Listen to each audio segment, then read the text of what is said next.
అన్నయ్య అన్నయ్య. ఏంటమ్మయ్య, ఊరి మీద బలాదూరు తిరగటం అయిందా? కోపకు చేరావు? ఇంకా తిరుగుతును, కానీ అప్పుల వాళ్ళు వేట కుక్కల్లా తిరుగుతున్నారు. అందుకని డబ్బు కావాలంటావు? నేను కదన్నయ్య, అప్పుల వాళ్ళు. ఒరేయ్, సస్తే ఇవ్వను. చేట్ల పేక తాగుడు రేసులకని నీ ఇష్టం వచ్చినట్టు అప్పులు చేస్తుంటే నేను తీర్చాలా? నువ్వు తీర్చకపోతే నన్ను జైల్లో పారేస్తారు. ఇంత అన్నముద్ద కూడా పారేస్తారా? రామకృష్ణ అంటూ అక్కడే పడి పో. మీరు కొంచెం ఊరుకోండి. ఏమయ్యా బుజ్జి, మొత్తం నువ్వు తీర్చాల్సిన అప్పులు ఎన్నున్నాయి? బాకీ సరిగ్గా తీర్చకపోతే పిల్లిని మోసుకెళ్ళినట్టు కోర్టుకు మోసుకుపోతామని భయపెట్టే దగాచంద్ బాకీ 12,000. అప్పు తీర్చకపోతే కాబూలు తీసుకెళ్లి వేలం వేస్తానని బెదిరించే కాబూలి వాళ్ళ బాకీ 9,000. అది కాక సరిగ్గా తీర్చకపోతే తలో కాలు తలో చెయ్యి తీసేస్తామని కర్రలు పట్టుకుని ఈ సందు చివర నిలబడ్డ వాళ్ళ చిల్లర బాకీలు 9,000 వదినా. మొత్తం అన్ని కలిసి 30,000 ఉంటాయి వదినా. బుజ్జి, మేము చెప్పినట్టు చేయవయ్యా, నీకు అప్పులు వాళ్ళు తప్పుతుంది. తక్షణం ఊరు వదిలి పొరుగురు పారిపోయేవాడిని, కానీ పొరుగుళ్ళలో కూడా నీ పేరు చెప్పి ఆల్రెడీ కొన్ని అప్పులు చేసేసానన్నయ్యా. అందుకేనయ్యా మేం చెప్పినట్టు 4-5 ఖాళీ కాగితాల మీద సంతకాలు పెట్టి మేం కట్టమన్న దాని మెళ్ళో తాళి కట్టాలి. ఏమిటే దుర్గా, వీడు తాళి కట్టాలా? నీ మెళ్ళో కదలే అన్నయ్య, నువ్వెందుకు కంగారు పడతావు? నువ్వు చెప్పొదినా, ఎవరి మెళ్ళో తాళి కట్టాలి? అర్జెంటుగా కట్టేస్తాను. మన జానకి మెళ్ళం. జానకి నాకు పెళ్ళా? ఒప్పుకుందా? అది ఒప్పుకున్నా ఒప్పుకోకపోయినా మీ ఇద్దరికి పెళ్లి జరిగి తీరుతుంది. నువ్వు మాత్రం మేము చెప్పినట్టు చెయ్యాలి. తప్పకుండా. అప్పుల తిప్పలు తప్పితే చాలు వదినా, ఎవరి మెళ్ళో కట్టమన్నా కట్టేస్తాను. నమస్కారం వదినా, సెలవు.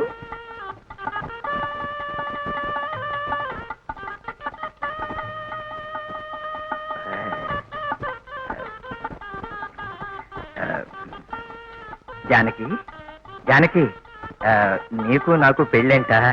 నాకిప్పుడే తెలిసింది. నీకు చెబుదామని వచ్చాను.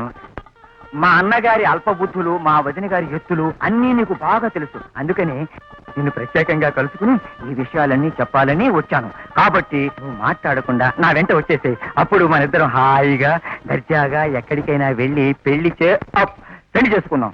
ఆ తర్వాత నువ్వు మాకు పెళ్ళైపోయింది, చట్ట ప్రకారం ఈ ఆస్తి అంతా నాకే దక్కుతుంది అని ఒక్క లాయర్ నోటీసు పారేశావంటే ఈ ఆస్తి అంతా మన చేతికి వచ్చేస్తుంది. అప్పుడు మనం హాయిగా దర్జాగా ఎక్కడైనా బ్రతకచ్చు. ఏమంటావు? మంచి సలహానే, కానీ అత్త మామయ్య మీతో పాటు అదంతా నీకెందుకు? నువ్వు సరే అని ఒక్క మాట చెప్పు, నిన్ను బయటికి తీసుకెళ్లే పూచి నాది. సరేనా? అబ్బా, ముందు సినిమాకి, తర్వాత జోన్.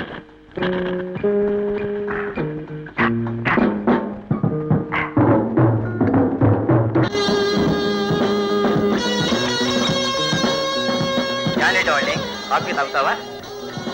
నేను తీసుకొస్తాను, నువ్వు ఇక్కడే ఉండు ప్లీజ్. ఏమో 2 స్ట్రాంగ్ కాఫీ, స్పెషల్ గా ఉండాలి. కాఫీ అడిగితే గోల్ చేస్తా ఉంటాయా? కంగారు పడిపోయాను. రెడీయా? ఇది కూడా thank you.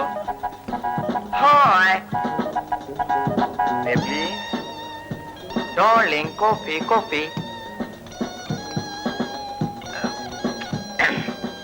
Johnny darling, coffee చాలా బాగుంది కదా? అచ్చు నీ మొహంలాగే ఎంతో బాగుంది. Correct correct. Thank you. ఒక గోల్డ్ ఫ్లెక్స్ సిగరెట్ ప్లీజ్.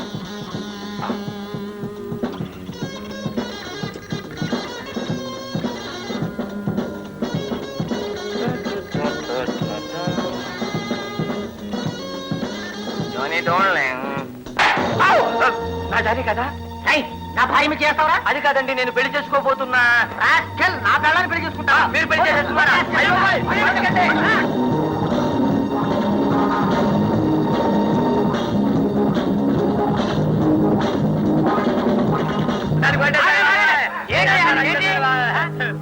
ఎందుకు కొడుతున్నారా? అందరూ కొడుతున్నారు కదా, అందుకని నాదేం పోయిందని నేను వాళ్ళు చెప్పలేసాను. అవును, ఇతను ఎందుకు కొడుతున్నారు? సరే సరే, ఆడ మొదలైంది. వెళ్ళండి వెళ్ళండి వెళ్ళండి.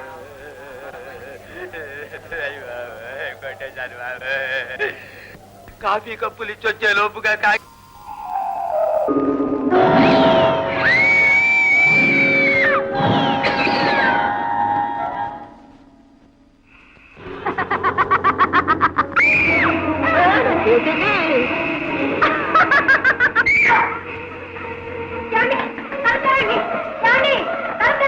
ఏంటమ్మా ఏం జరిగింది? అయ్యో శ్రీ ఆంజనేయం ప్రసన్న దైవా ఎక్కడమ్మా? అన్నమరం శివం శవం.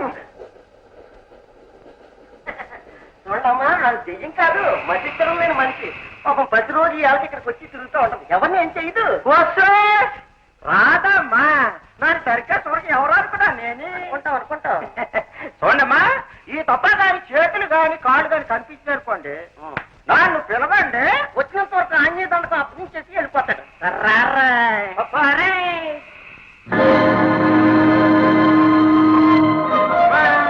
ఈ పేపర్ వదిలేసేయాలా? ఏంటమ్మా ఈ ఫోటోలో ఉన్న మనిషి మీకు తెలుసా? తెలుసుంటే చెప్పండమ్మా, నాకు 50 రూపాయలు ధర్మం చేస్తున్నారు అవుతారు. ఈ ఫోటోలో ఉన్న ఆయన పెద్ద డాక్టర్. ఆపరేషన్ మానేసి ఒకే ఒక మటర్ తెచ్చి పాడుకోకండి. పట్టుకుని పోలీసు వాళ్ళకి అప్పు చెప్పినాం అనుకోండి, 5,000 రూపాయలు ఇస్తారు. నేను చాలా ప్రయత్నం చేస్తున్నాను. నా గన్న దొరికినాడు లడ్డుక్కులు పట్టుకుని పుడుగులా పట్టేస్తాను. మీ గన్న తెలిసినమ్మా? లేదు, నాకు తెలీదు, నేను చూడలేదు. ఒకవేళ ఎప్పుడైనా కంటపడ్డాడు అనుకోండి, నన్నే కబురంపండి. ఆ ఈరభద్రకి మాత్రం చెప్పకండి. వస్తానమ్మా.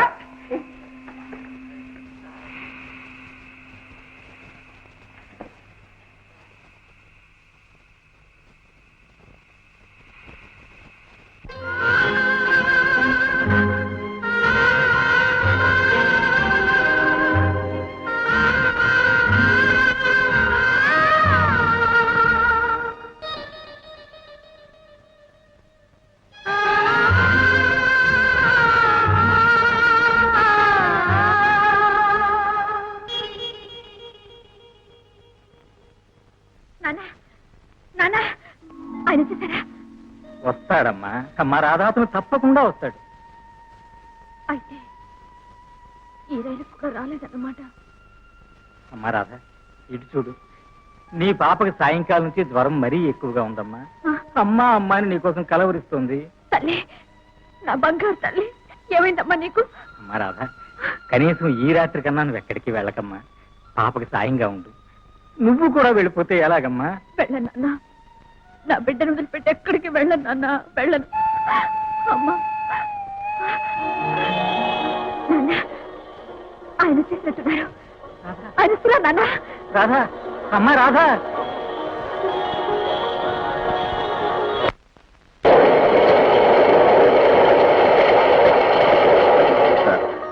పాప పరిస్థితి చాలా ప్రమాదంగా ఉన్నట్టుంది. అవునయ్యా, దగ్గరుండి చూసుకోవడానికి దానికి అమ్మ ఉన్నా లేనట్టి, కనీసం ఏ ఆడ దిక్కున్నా. సార్ నాదొక సలహా సార్. టికెట్ లేకుండా అమ్మాయి గారు ట్రైన్ లో వచ్చారు సార్. వెయిటింగ్ రూమ్ లో ఉన్నారు. చూడబోతే పెద్దంటి బిడ్డలా ఉన్నారు సార్. పరిస్థితి చెప్పి అమ్మాయి గారిని సాయం అడిగితే తప్పయ్యా అది. ఏమిటి సార్, పసిపెట్ట ప్రమాదంలో ఉందంటే ఈ అమ్మ మనసు అయినా పాపం అయ్యో అంటుంది. నేను వెళ్ళి అమ్మాయి గారిని తీసుకొస్తాను సార్. అవునమ్మా, నా మాట నమ్మండి అమ్మా. పువ్వులంటే చిన్నారి తల్లి జ్వరం ఏడికి వాడిపోనాదమ్మా. వాళ్ళమ్మ బిడ్డ సంగతి తెలుసుకునే స్థితిలో లేదమ్మా. పెద్దయ్య గారికి ఏమీ తోచడం లేదు. ఎవరూ అండలేరమ్మా. మీరు కాస్త వచ్చి బిడ్డకు తోడుగా ఉంటే దేవుడు మిమ్మల్ని చల్లగా చూస్తాడమ్మా. నా మాట కాదనకండి అమ్మా.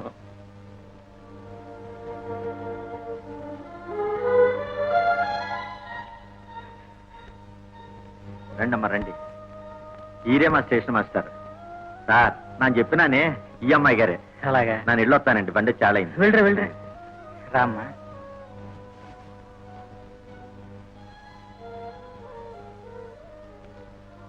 అయ్యో, స్పృహ లేనట్టుందే. అవునమ్మా, సాయంకాలం నుంచి అలాగే ఉంది. వంటగది ఎక్కడండి? అదిగో అదే.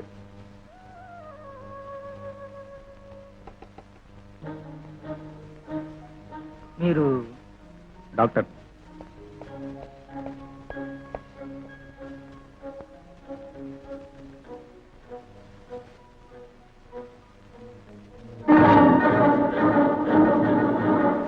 పట్టుకుని పోలీసులకు అప్పచెప్తే 5,000 రూపాయలు బహుమతి. అంత ఎక్స్పైరీ చేస్తున్నాను.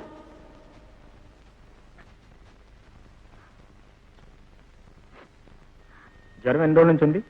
2 రోజుల నుంచి డాక్టర్ గారు. అయితే ఇంత తీవ్రంగా ఎప్పటి నుంచి ఉంది? సాయంకాలం నేను స్టేషన్ నుంచి ఇంటికి వచ్చేసరికి అన్నం తిట్టు కనిపించిందండి. కంగారుగా అదేంటమ్మా అన్నాను. ఆకలింది. బలవంతం దాన్ని చేయి కడిగి తీసుకొచ్చి పడుకోబెట్టాను డాక్టర్ గారు. అంతే. That's reason. వేడి నీళ్ళు తెప్పించండి.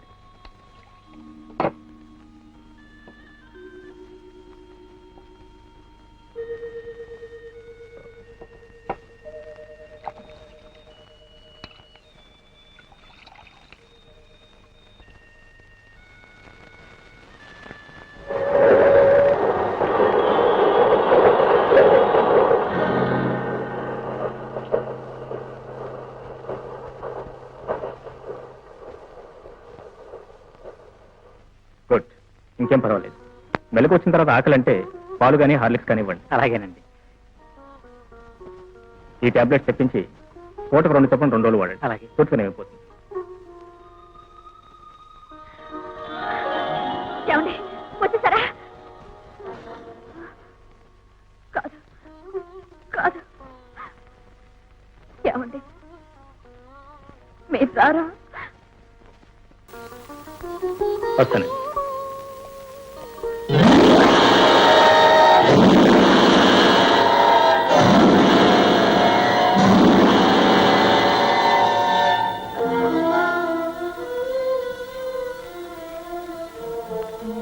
ఇతను మీరు ఇప్పుడు ప్రాణాలు కాపాడిన ఆ పసిపిల్ల పుట్టుకు కారణమైన మనిషి డాక్టర్ గారు. ఎక్కడి నుంచో వచ్చి మాటలు చెప్పి ఆశలు రేపి దాన్ని తనదాన్ని చేసుకున్నాడు. తాళి లేకుండానే ఈ అమాయక పిల్లను తల్లిగా మిలిచి వెళ్ళిపోయాడు డాక్టర్ గారు. కళ చెదిరినట్టుగానే దాని మతి చెదిరింది. కన్నీళ్లతో ఆశగా వచ్చే ప్రతి రైలు వంక అతను వస్తాడని ఎదురు చూస్తోంది డాక్టర్ గారు. డాక్టర్ గారు, ఈవేళ పిలవని దైవంలా మీరు వచ్చి ఆ పిల్లను కాపాడినట్టే ఏదో ఒకనాడు అతను వస్తాడని, నా బిడ్డకు అండా తోడు నీడ అవుతాడని నా ఆశ.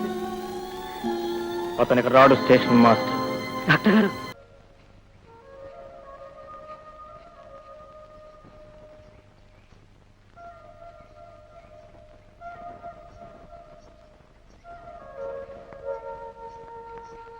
రమేష్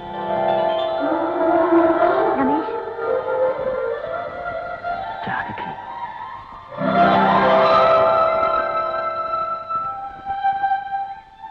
జానకి, నువ్వు ఎక్కడికి ఎలా వచ్చావు? ఎవరెక్కడికి చేరాలో అక్కడికి ఆ భగవంతుడే చేరుస్తాడు. కన్నవాళ్ళు లేని నాకు ఉన్నవాళ్ళల్లా అత్తామావయ్య నా ఆస్తి మీద ఆశతో బలవంతాన నాకు పెళ్లి చేయాలని ప్రయత్నించారు.